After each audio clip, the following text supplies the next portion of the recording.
Hello বন্ধুরা, technical PVS live চ্যানেলে আপনাদেরকে স্বাগত জানাই। আমি প্রতিনিয়ত আমার চ্যানেলে রেশনের নতুন নতুন আপডেটগুলো নিয়ে আসি, তেমনি আজও আমি আপনাদের জন্য এক বিরাট নতুন আপডেট নিয়ে এসেছি। আধারের মাধ্যমে রেশন দোকান পরিবর্তন করুন এক ক্লিকে। অনলাইনে কীভাবে করবেন বিস্তারিত জানতে পুরো ভিডিও দেখুন। পুরো ভিডিও না দেখলে কিছু বুঝতে পারবেন না, তাই পুরো ভিডিও দেখার অনুরোধ রইল আপনাদের সকলের কাছে। তাই দেরি না করে ভিডিওটাকে শুরু করছি। ধন্যবাদ, পাশে থাকবেন। রেশন কার্ডের কোনো তথ্য সংশোধন করতে চান তাহলে এখন আর চিন্তার কোনো কারণ নেই। মাত্র কয়েকটা ক্লিকে আধার নম্বরের সাহায্যে আপনি নিজেই রেশন কার্ডের তথ্য পরিবর্তন কিংবা সংশোধন করতে পারেন। মূলত রেশন দোকান পরিবর্তনের কথা বলা হচ্ছে। সম্প্রতি এক্স, আগে নাম ছিল টুইটার, মাধ্যমে পশ্চিমবঙ্গ রাজ্য সরকারের খাদ্য এবং সরবরাহ দপ্তরের তরফে পোস্ট করে বিস্তারিত বিবরণ দিয়ে জানানো হয়েছে যে গ্রাহকদের কি করতে হবে, কিভাবে বাড়িতে বসে সহজেই আপনি আপনার রেশন কার্ডের তথ্য সংশোধন করতে পারেন। দেখে নেওয়া যাক বিস্তারিতভাবে। কি করবেন এক নজরে দেখে নিন। পুরো কাজটাই হবে অনলাইনে। প্রথমে পশ্চিমবঙ্গ রাজ্য সরকার ও খাদ্য সরবরাহ দপ্তরের অফিসিয়াল ওয়েবসাইটে যেতে হবে।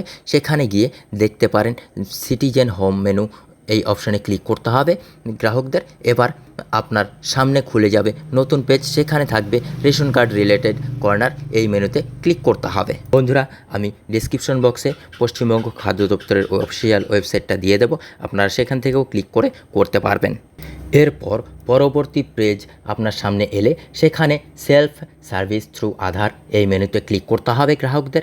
এবার পরের পেজে চেঞ্জ ইওর এফপিএস অপশনে ক্লিক করতে হবে।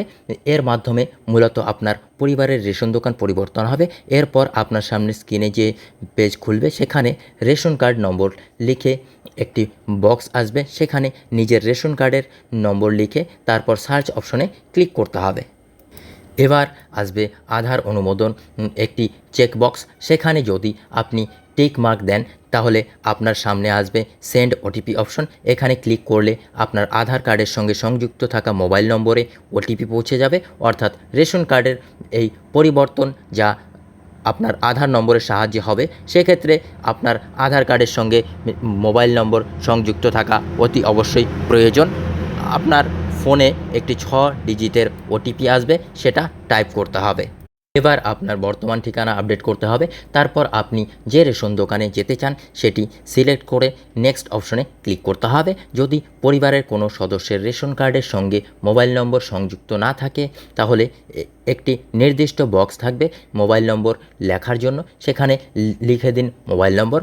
পরের পর্যায়ে চেক বক্সে টিক করে তারপর সাবমিট অপশনে ক্লিক করে গ্রাহকদের মেসেজ পাবেন যে thank you, your FPS change successfully, অর্থাৎ আপনার রেশন দোকান যে পরিবর্তন হয়েছে সেটা জানানো হবে। বন্ধুরা, এই ছিল আজকের আপডেট। ভিডিও ভালো লাগলে লাইক করবেন, কমেন্ট করবেন, বন্ধুদের সঙ্গে শেয়ার করবেন। ধন্যবাদ, পাশে থাকবেন।